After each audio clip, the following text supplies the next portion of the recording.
Those are very similar, very regulated depending on those entities. Yes. It's all going to be the same. Again, number three is what we call prepaid items. Prepaid items. Prepaid items are homeowners' costs that all homeowners have. Homeowners' fees Taxes. for owning. Yep, there you go. Your insurance. There you go. Taxes and insurance. Not only do you have to pay your insurance premium up front, yep, or it's part of the fees, but most people have heard of an impound account or an escrow account. Gets a little confusing because we just talked about an escrow office or an escrow company being the third party, but that's also referred to your having a separate account set up to where they pay your property taxes and homeowners insurance when they're due. So even before you start the process, or in the middle of the process of getting qualified or pre-qualified, you might want to talk to a few insurance brokers out there and get some quotes. Get that ready. That's one of the homeowner's responsibilities is when you find a house that you actually, after bidding on it, that's one of the things you're supposed to do is get a written quote. Yep. So you get a written quote. And a lot of these brokers, they're pretty savvy. So what they can do, and what I have my insurance broker do, is send over the policy quote to the lender directly, yeah, and have them communicate and have them work it out instead of me being the middleman. Yeah, it depends on how high of a, depending on deductibles and what kind of coverage you want. Really, homeowners insurance covers fire damage mainly. Yeah. So it's really if the house gets burnt down. Yep, and any earthquake coverage is extra, any tornado coverage is extra, and even flood insurance is extra. Yes. Even if you're in a flood zone, they look and see if you're in a flood zone, then you would have to have it. So number one, origination or lender fees should be the lowest one. Number two is your third-party fees, or what we refer to as hard cost. Number three is your prepaid items, your property taxes. They prorate them depending on when you're going to owe them and when they're due, twice a year. Your homeowner's insurance gets paid up front, and they're going to set up so many months of reserves for taxes and insurance. So all of a sudden, depending on, they need 6 months worth of taxes in here, because by the time 6 months is up, or the taxes are due in a month after you buy it, yep, they have to have those taxes due. These are for impounded accounts. For impounded, because you don't, yes, exactly. So those are the prepaid items, and by law, those are going to add up the same no matter who does your loan. It's all based on the time of the year and how much reserves and that's all going to be the same. So 1 through 3 is pretty much your main bulk of your cost and fees when buying a home.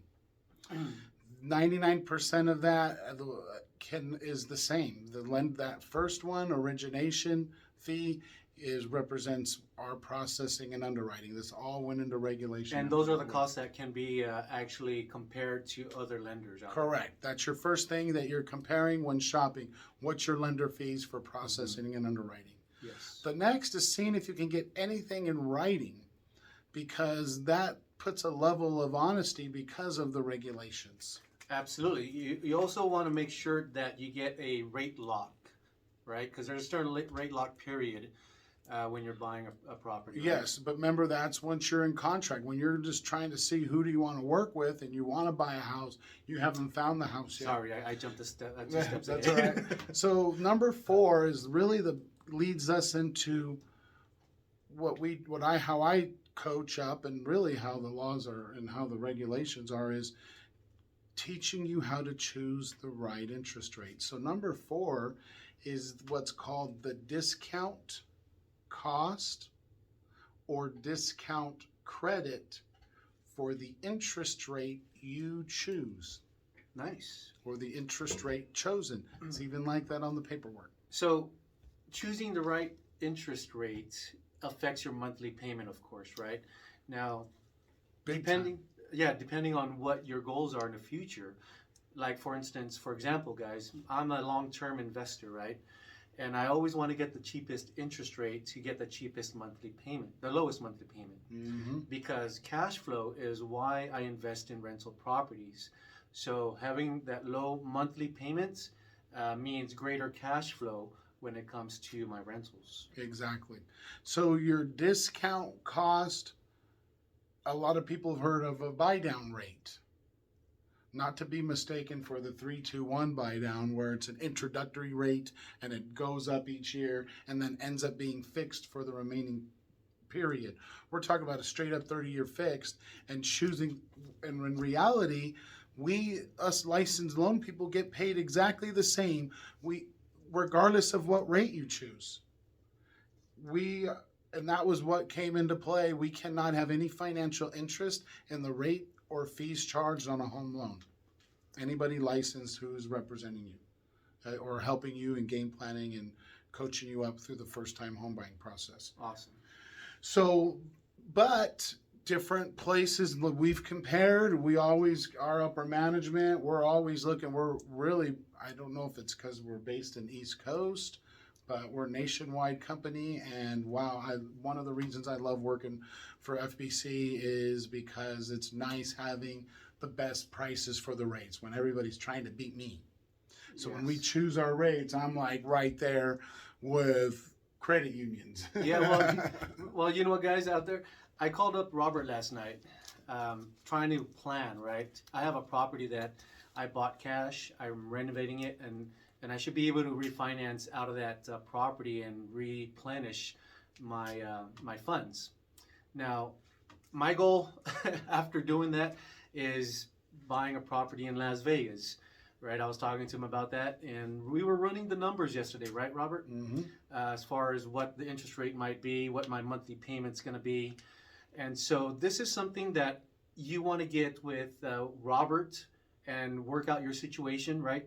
Put everything on the table, and he can help you out by being creative, knowing what you have to work with, your resources. Mm-hmm. And that's very important, guys, because taking that next step, it requires you to get pre-qualified.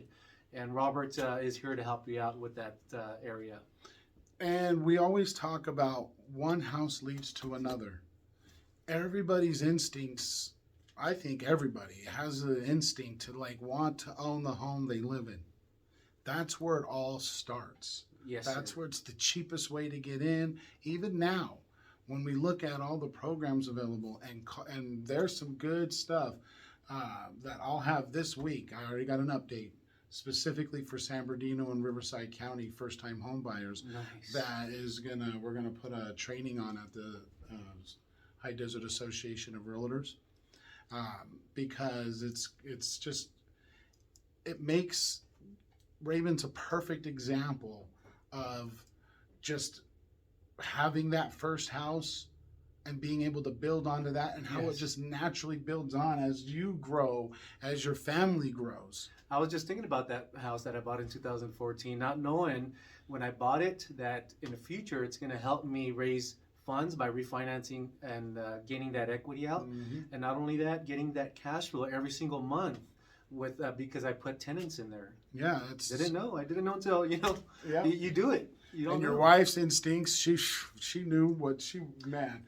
Yes. So before I met my wife, she had a property she bought in 2011, and the properties were so cheap. She bought it for $57,000, renovated it for another $10,000. So all in investment on that property was $67,000, and she didn't know that it was gonna help us out with the next purchases, getting a renter in there, cash flowing a lot of money. I mean, it's amazing. They turn their houses into exactly. So really, they were able to build up rentals without even having to put 20% down, because they went from one house to another to another. Started from your primary. All they had to do was worry about the reserves. That's the big thing. Yes. So we all know the three basic qualifying factors, right? Let's go over them real quick. Yeah, really quick. It's going to be your credits first. It's your test. Okay, make sure your credit is good, guys. Best rates, 720 and up, 740 and up, gets you the best interest rates when you're qualifying for a property. So let's rephrase that, best interest rates. The range of rates everybody gets to choose from from the lowest to the highest and everything in between, every 1/8 of a percent, 0.125. Nice.